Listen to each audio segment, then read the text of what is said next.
Breaking చూస్తున్నాము. Party మార్పు ప్రచారంపై BRS నేత మాజీ మంత్రి ఎర్రబెల్లి వివరణ ఇచ్చారు. నేను పార్టీ మారట్లేదని ఆయన చెప్పుకొచ్చారు. దీనిపై కొందరు దుష్ప్రచారం చేస్తున్నారని, నియోజకవర్గంలో సమీక్షలు నిర్వహిస్తున్నారని, ఎన్నికల్లో పార్టీ ఓడిందని కొంత బాధ ఉన్న మాట నిజమే, కానీ పార్టీ మారే ఆలోచన మాత్రం ఏమాత్రం లేదని స్పష్టతనిచ్చారు దయాకర్.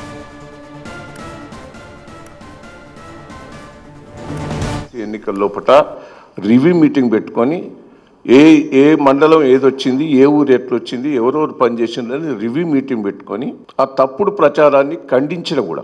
ఇది కావాలని ఎవరో తప్పుడు ప్రచారం చేస్తున్నారు. దయచేసి నేను పార్టీ మారే ఆలోచన లేదు.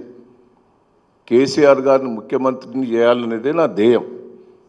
నేను దానికోసమే సిద్ధంగా ఉన్నా. దయచేసి ఇవన్నీ కూడా సోషల్ మీడియా రిక్వెస్ట్లను, ప్రెస్ మీడియా వాళ్ళని అందరినీ రిక్వెస్ట్ చేస్తున్నా.